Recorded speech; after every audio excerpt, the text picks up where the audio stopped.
Во годишниот нацрт извештај, Вајц меѓу другото наведува дека од суштинско значење за евроинтеграцијата на државата, особено во контекст на новата геополитичка реалност, е сите политички актери, особено владата, да даваат опипливи резултати во клучните области, а во исто време ЕУ и нејзините држави членки мора да ги исполнат своите обврски, целосно да ја поддржат земјата, вклучително и преку активен дипломатски ангажман, за да ја помогнат да напредува во исполнувањето на сопствените обврски.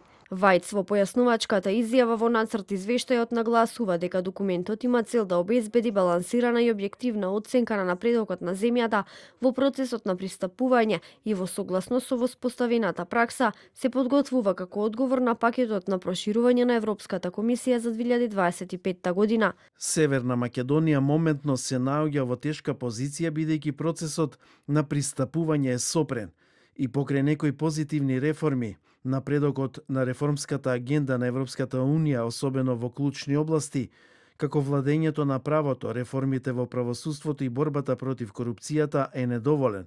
Ова се должи на изборната кампања, ограничените капацитети во јавната администрација и недостигот на долгорочна политичка посветеност. Тој посочува дека не е постигнат напредок во однос на уставните измени поради загриженост за потенцијални дополнителни билатерални блокади или барање од Бугарија.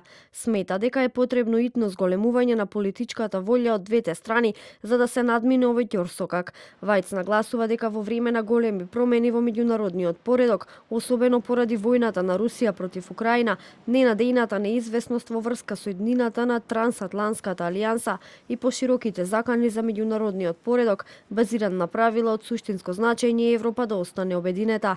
Тој истакнува дека напредокот на реформите во областа на владењето на правото не е важен само за приближување кон членството во ЕУ, туку е клучен и за изградба на просперитетна и отпорна држава која им служи на сите граѓани. Функционално владење на правото и предвидлива, доведлива инвестициска клима се предуслови за одржлив економски развој. Исто така тоа ќе овозможи земјата и незините граѓани целосно да имаат корист од постепените интеграцијски процеси и проекти што ги нуди Европската Унија.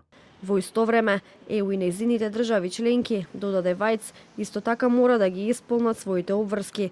Ова ќе биде втори извештај за земјата од 2022 година, по тој од минатата година кој беше усвоен од ЕПА. Нацрт извештајот ќе ги помине сите филтри во Европскиот парламент пред да дојде на пленарна седница, а во тој процес може да претрпи амандмански измени, поради што неговата конечна верзија ќе биде позната по минување на сите фази во Европскиот парламент. По презентирањето на нацрт извештајот на 26 февруари, документот во периодот март-април ќе биде разгледан од сите политички групи, пошто следува гласање за него во АФЕТ во мај, како и гласање на пленарна седница на Европскиот парламент пред летната пауза.